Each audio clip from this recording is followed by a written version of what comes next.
Bom, eu acho que em primeiro lugar, quando a gente fala de mundo digital, de mundo da comunicação, a segunda metade do século XX, a primeira metade do século XXI que nós estamos vivendo, ela fez uma promessa.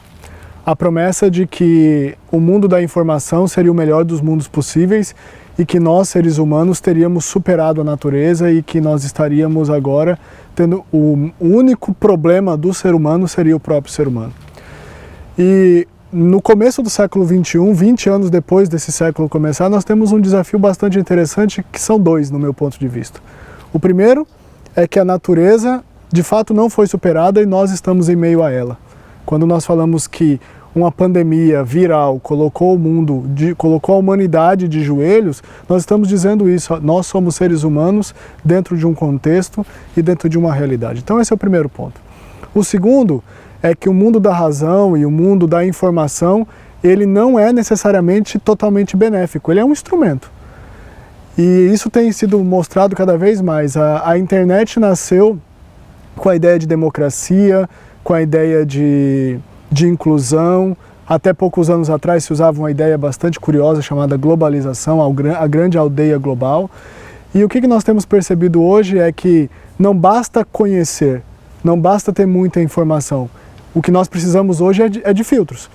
E isso é curioso porque alguns autores lá do século passado já anunciavam isso, como Castells, como Edgar Morin.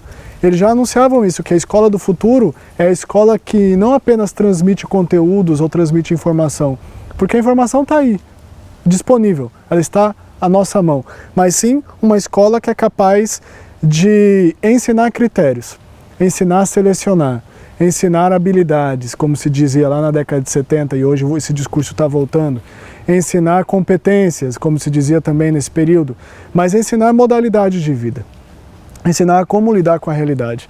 Diante disso, falar de conserto ou desconcerto é uma ideia bastante relativa. Por quê? Porque quando a gente fala que as coisas estão desconcertadas, significa que nós supomos uma ideia de que do que era certo, do que era consertado. E na verdade a gente tem uma realidade. E a realidade hoje, ela está posta de uma maneira tão interessante que as nossas ideias, os nossos projetos, as nossas expectativas, eles foram relativizados. Eles foram secundarizados diante de uma situação que é inesperada, uma situação inóspita, mas na qual todos nós estamos inseridos hoje. E aqui vem um ponto bastante curioso que eu acho que é importante pensar. O cenário da pandemia. Várias pessoas perguntam como será o cenário pós-pandemia. Muito provavelmente o cenário pós-pandemia será decorrente daquilo que nós estamos construindo agora. Porque não adianta pensar que a partir do momento que uma vacina for descoberta ou que o ciclo viral se completar, a nossa vida vai voltar a uma normalidade. A normalidade vai ser, hoje já se usa desse jargão, né? O novo normal. E aí se pergunta, como será a escola do futuro, o aluno do futuro, o professor do futuro, os pais do futuro? Eu tendo a pensar que a escola do futuro, os pais do futuro, os professores do futuro serão os mesmos pais, alunos e professores que estão vivendo agora. Por quê? Porque a humanidade não vai se resetar, mas ela vai aprender coisas diferentes e vai se adaptar. Tem um livro bastante curioso chamado Sapiens, que está por aí nas livrarias, que ele diz uma coisa que eu acredito muito, que é a humanidade sobreviveu não pela seleção natural, ou pela inteligência, ou pela capacidade criativa, mas sim pela capacidade de adaptabilidade. E essa adaptabilidade em conjunto, não apenas enquanto indivíduos. Alguns meses atrás nós dizíamos que um ato de solidariedade era ir para as ruas e protestar. Hoje nós estamos dizendo que um ato de solidariedade é ficar em casa. Então veja como essas coisas mudaram. Então, o que eu penso sobre a escola do futuro, sobre o professor do futuro, sobre os pais do futuro? A primeira coisa é que definitivamente a barreira entre virtual e real, e concreto ou real e virtual, como se dizia algum tempo atrás, ela foi rompida. Hoje, o virtual é real e o real é virtual. Nós estamos hoje operando, nesse período de pandemia, totalmente dentro desse critério. Segundo, que os professores e as escolas, eles vão ter que cada vez mais entender que eles não são centros de informação, mas centros de formação, lugares onde as pessoas vão para se tornarem pessoas melhores. Por que eu estou dizendo isso? Porque nós ainda, na educação formal, nós operamos dentro de modelos onde as escolas são pensadas como unidades de conhecimento. Então eu vou à escola para aprender alguma coisa, eu vou à universidade para aprender uma profissão, quando na verdade a informação está disponível já há muito tempo. Quantas coisas nós aprendemos por tutorial no YouTube, por exemplo. Então a escola hoje ela é um centro de troca de ideias, ela é um lugar onde as pessoas vão não para apenas aprender ou adquirir novos conhecimentos, mas aprender novos olhares, para dialogar, para criar redes de cooperação. E diante disso o professor deixa de ser o centro do saber e passa a ser um construtor de janelas, um construtor de pontes. Ele passa a ser...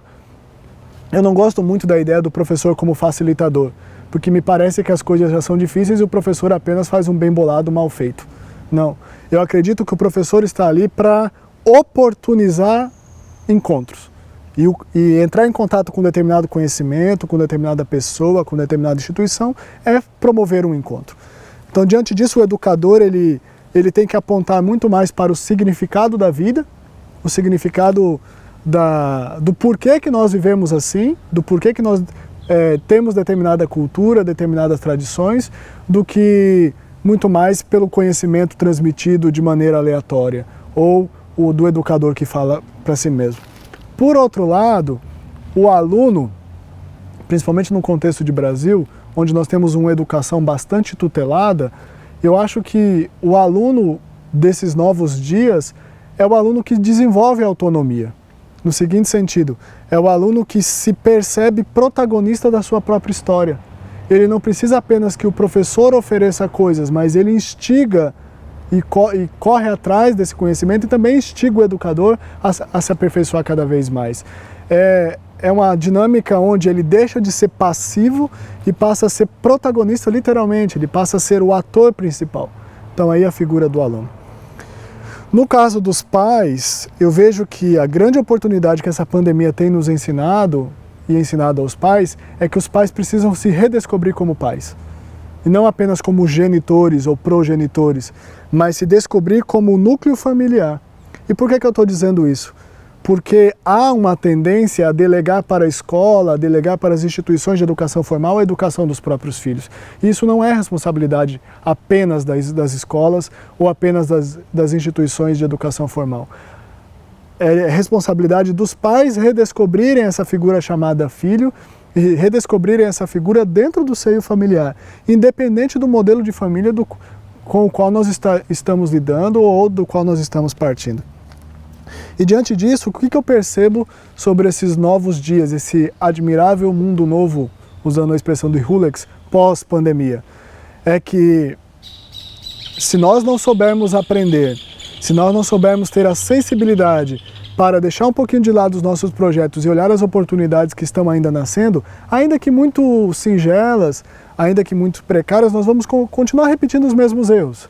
Mas se nós olharmos esse período de pandemia, esse período de distanciamento social, esse período onde a nossa vida, em muitos casos, foi colocada em uma outra modalidade, nós vamos perceber que sim, é possível pensar coisas que nós nunca pensamos, é possível inventar coisas que nós nunca teríamos tido tempo para pensar. Basta ver, por exemplo, na história das epidemias, na história da humanidade, veja o quanto de coisas interessantes foram inventadas porque as pessoas tiveram tempo para ficar em casa no período da pandemia. Basta ver Newton. Então, diante disso, e aí eu concluo, eu vejo o seguinte: a educação do futuro, e isso pode parecer bastante um jargão, ela vai passar pela capacidade de resposta adaptativa que nós tivermos agora.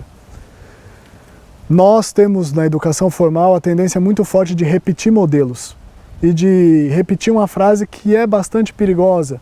A frase, mas nós sempre fizemos assim, por que a gente não vai continuar fazendo? E eu acho que o momento está nos dizendo o contrário, está nos dizendo o seguinte: nós temos novas perguntas, nós temos novos contextos e nós precisamos de novas respostas. Ainda que nós vamos partir da base que nós temos, que são as pessoas, as estruturas e a sociedade que já está montada. Então, esse é o grande contexto que eu vejo o cenário da educação.